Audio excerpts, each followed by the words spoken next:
ಸೆಂಟ್ರಲ್ನಿಂದ petrol diesel ಮೇಲೆ 2 ರೂಪಾಯಿ ಜಾಸ್ತಿ ಆದರೂ ಕೂಡ ಆ ಹೊರೆಯನ್ನು ಜನಸಾಮಾನ್ಯರ ಮೇಲೆ ದೇಶದ ಪ್ರಧಾನಮಂತ್ರಿ ಮೋದಿಯವರು ಹಾಕಿಲ್ಲ. ಆ ತೈಲ ಕಂಪನಿಗಳೇ ಅದನ್ನು ಭರಿಸ್ತಾ ಇದ್ದಾರೆ. ಮಾನ್ಯ ಮುಖ್ಯಮಂತ್ರಿಗಳೇ, ನಿಮ್ಮ ರಾಜ್ಯದಲ್ಲಿ ನಿಮ್ಮ ಸರ್ಕಾರ ಬಂದ ಮೇಲೆ ಡೀಸೆಲ್ ಮೇಲೆ 5-6 ರೂಪಾಯಿ ಜಾಸ್ತಿ ಮಾಡಿದ್ರಿ ಕಳೆದ 20 ತಿಂಗಳಲ್ಲಿ. ಪೆಟ್ರೋಲ್ ಮೇಲೆ 3 ರೂಪಾಯಿ ಜಾಸ್ತಿ ಮಾಡಿದ್ರಿ. ಯಾವ ಪುರುಷಾರ್ಥಕ್ಕೆ ಮಾಡಿದ್ರಿ ನೀವು? ಅದರಿಂದ ರಾಜ್ಯದ ಜನರಿಗೆ ಏನು ಲಾಭ ಆಗ್ತಾ ಇದೆ? ಅಭಿವೃದ್ಧಿ ಕೆಲಸ ಮಾಡ್ತಾ ಇದ್ದೀರಾ? ಉತ್ತರ ಕರ್ನಾಟಕದ ನೀರಾವರಿ ಯೋಜನೆ ದುಡ್ಡನ್ನು ಕೊಟ್ಟಿದ್ದೀರಾ?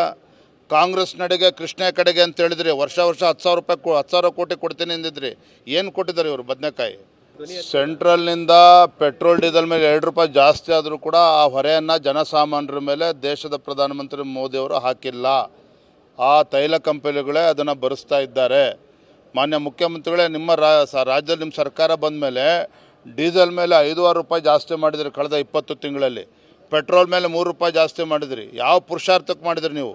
ಅದರಿಂದ ರಾಜ್ಯದ ಜನರಿಗೆ ಏನು ಲಾಭ ಆಗ್ತಾ ಇದೆ? ಅಭಿವೃದ್ಧಿ ಕೆಲಸ ಮಾಡ್ತಾ ಇದ್ದೀರಾ?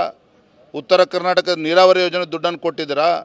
ಕಾಂಗ್ರೆಸ್ ನಡೆಗೆ ಕೃಷ್ಣ ಕಡೆಗೆ ಅಂತ ಹೇಳಿದ್ರಿ. ವರ್ಷ 10,000 ಕೋಟಿ ಕೊಡ್ತೀನಿ ಅಂದಿದ್ರಿ. ಏನು ಕೊಟ್ಟಿದ್ದಾರೆ ಇವರು? ಬದನೆಕಾಯಿ. ಸೆಂಟ್ರಲ್ನಿಂದ ಪೆಟ್ರೋಲ್ ಡೀಸೆಲ್ ಮೇಲೆ 2 ರೂಪಾಯಿ ಜಾಸ್ತಿ ಆದರೂ ಕೂಡ ಆ ಹೊರೆಯನ್ನು ಜನಸಾಮಾನ್ಯರ ಮೇಲೆ ದೇಶದ ಪ್ರಧಾನಮಂತ್ರಿ ಮೋದಿಯವರು ಹಾಕಿಲ್ಲ. ಆ ತೈಲ ಕಂಪನಿಗಳೇ ಅದನ್ನು ಭರಿಸ್ತಾ ಇದ್ದಾರೆ. ಮಾನ್ಯ ಮುಖ್ಯಮಂತ್ರಿಗಳೇ, ನಿಮ್ಮ ರಾಜ್ಯದಲ್ಲಿ ನಿಮ್ಮ ಸರ್ಕಾರ ಬಂದ ಮೇಲೆ ಡೀಸೆಲ್ ಮೇಲೆ 5-6 ರೂಪಾಯಿ ಜಾಸ್ತಿ ಮಾಡಿದ್ರಿ ಕಳೆದ 20 ತಿಂಗಳಲ್ಲಿ. ಪೆಟ್ರೋಲ್ ಮೇಲೆ 3 ರೂಪಾಯಿ ಜಾಸ್ತಿ ಮಾಡಿದ್ರಿ. ಯಾವ ಪುರುಷಾರ್ಥಕ್ಕೆ ಮಾಡಿದ್ರಿ ನೀವು? ಅದರಿಂದ ರಾಜ್ಯದ ಜನರಿಗೆ ಏನು ಲಾಭ ಆಗ್ತಾ ಇದೆ? ಅಭಿವೃದ್ಧಿ ಕೆಲಸ ಮಾಡ್ತಾ ಇದ್ದೀರಾ? ಉತ್ತರ ಕರ್ನಾಟಕದ ನೀರಾವರಿ ಯೋಜನೆ ದುಡ್ಡನ್ನು ಕೊಟ್ಟಿದ್ದೀರಾ? ಕಾಂಗ್ರೆಸ್ ನಡೆಗೆ ಕೃಷ್ಣ ಕಡೆಗೆ ಅಂತ ಹೇಳಿದ್ರಿ. ವರ್ಷ 10,000 ಕೋಟಿ ಕೊಡ್ತೀನಿ ಅಂದಿದ್ರಿ. ಏನು ಕೊಟ್ಟಿದ್ದಾರೆ ಇವರು? ಬದನೆಕಾಯಿ.